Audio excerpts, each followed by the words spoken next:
your house has been a-rocking and Mother Nature's knocking. What do you do after this big shaker? What do you do? There's a few things you need to worry about. If you're at work, school, something like that, there's an evacuation plan. You need to follow it. But one of the most important things to do right after this happens, check around you. See who's CERT, administer whatever first aid there is. Be ready, because aftershocks are likely. This event that we just went through, they were like 42 seconds apart. To me, it really kind of felt like one continuous quake. But just be ready for that. You need to work on getting outside safely without hurting yourself, that sort of thing.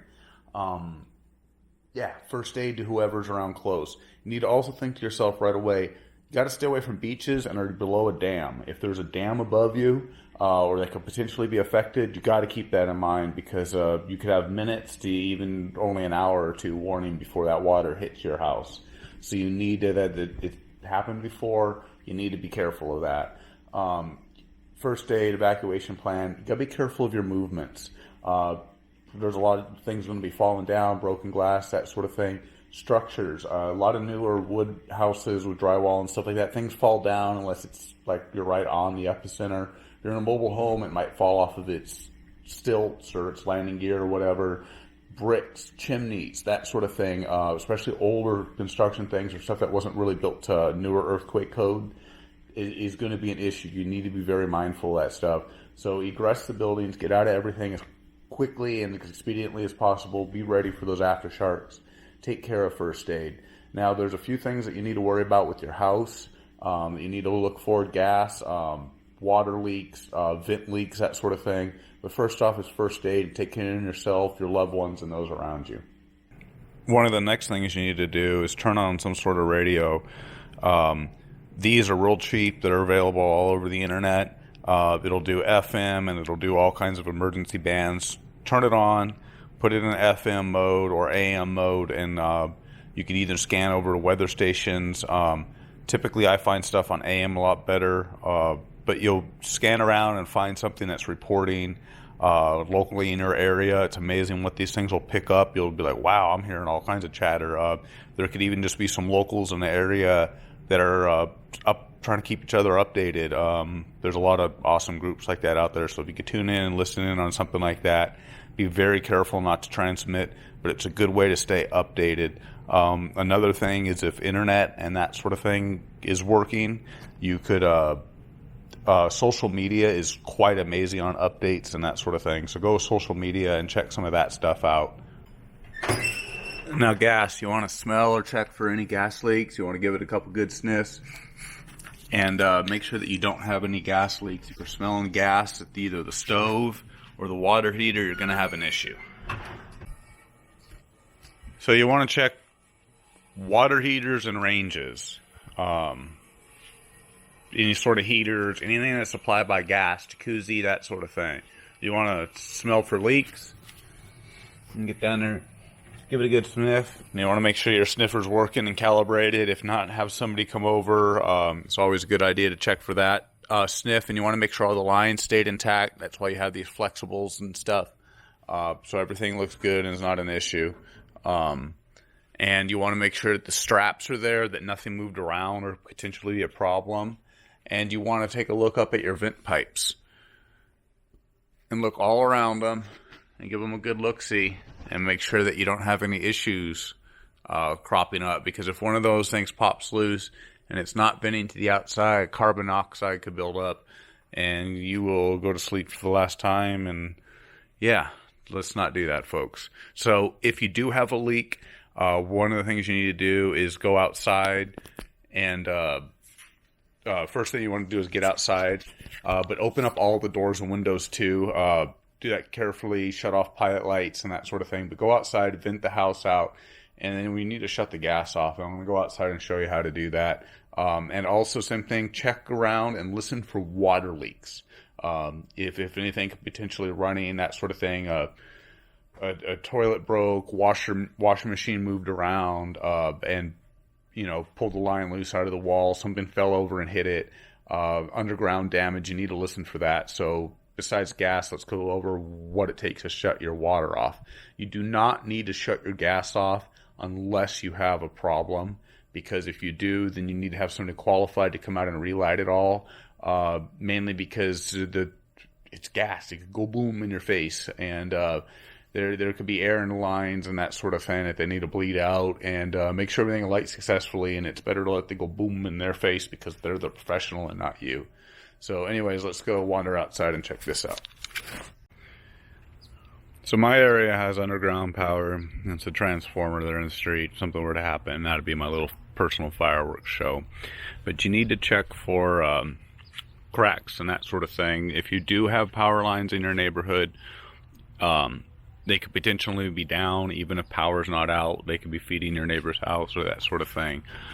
Be very mindful of that stuff outside. They could electrify a lot of things, but you want to look for cracks up in corners where things join, where your doorways are, that sort of thing, foundations, if you have raised basements, crawl spaces, you want to maybe poke your head down in there, shine a flashlight around, make sure nothing's really toppled over.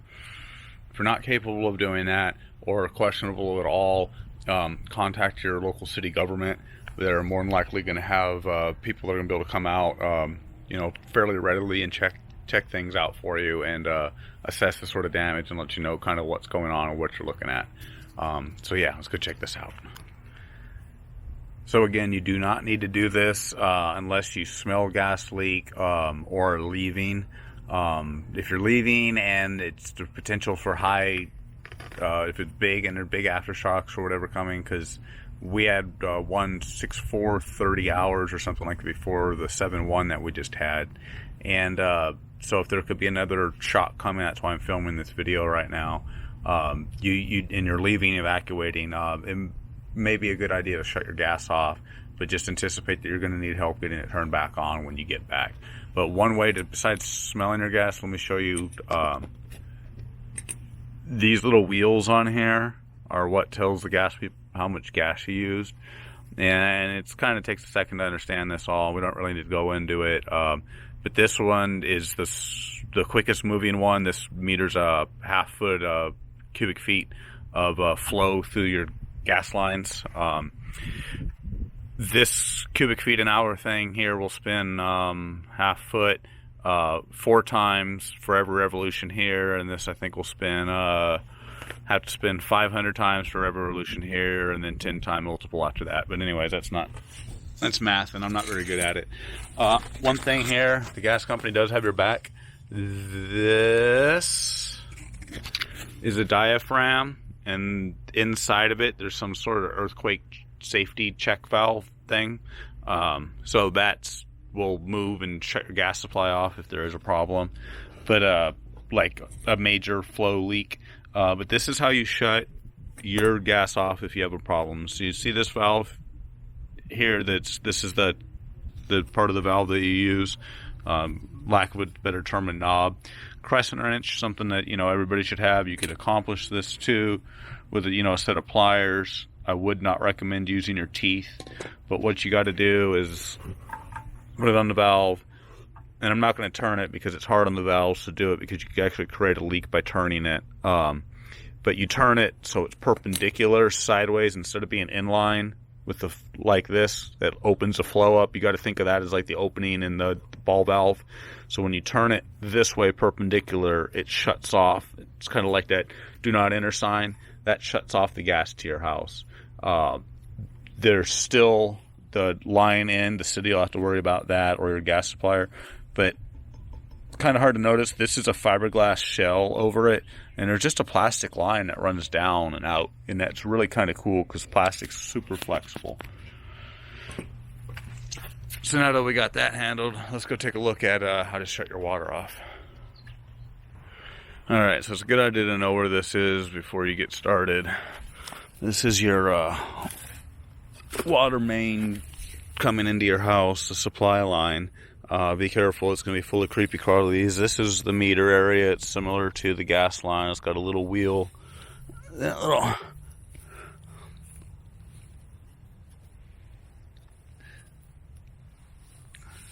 this is completely digital. I'm not sure how it works. I think that's some sort of reader. The older manual units just had a wheel that would spin like gas meters. If you have one of those, you could tell if you have a leak that way. I'm not sure how these work, but over here, surrounded by the creepy crawlies, and it'll be on the street side of things, is your valve, and it works. Your line goes like this up to your house. It works the same way as your gas. You just want to turn that perpendicular to the flow, and that'll shut your water off. Again, you only need to do this if you have an actual leak. If you don't have a leak, don't do this. You don't need a professional to turn it on, but if you do turn it off and you go turn it on, turn all the water, the faucets on in your house, and turn it on slowly and bleed all the air out of the system, because water hammer, the air in your, that causes the water to bounce back and forth in your lines, it's called water hammer, could do a lot of damage to your stuff, so don't go doing that. But anyways, you guys be safe, think, don't overreact. You're going to survive. Water is probably your most important thing that you need to have with you. Hopefully have a couple days of food. You need to be able to survive on your own, at least for a few days. You know, there's a lot of groups that are there to help you, but the least amount that you could travel and you could just, you know, shelter in place, that sort of thing is a lot easier and better on everyone. And yeah, just try to, you know, pop on a movie and try to just take it for what it is. If not a lot of damage has happened to you locally, your friends, neighbors, family, nobody's hurt, there's no reason to get all upset. Boogeyman tremors do not come out when this happens. Just because it's dark out at night, just they can go camping, it's the same thing. Relax, people. Love you all. Be safe. Hey y'all, Adventure Brad here. Welcome to our channel. It's my channel. Check it out. I would like you guys to subscribe. That means you're going to get more content, more videos to your way. But again, if you don't subscribe, you don't subscribe. I just want to show you what works for me, what I like, what I enjoy, and the adventures that I'm on. It's always neat, the cool spots that I go to. You never know the people that you'll find on the road, or like what you'll get into. The adventures and things that just kind of show up, and you're just like, oh, look what's right there. So I kind of hope you guys go along for the ride and check it out with me.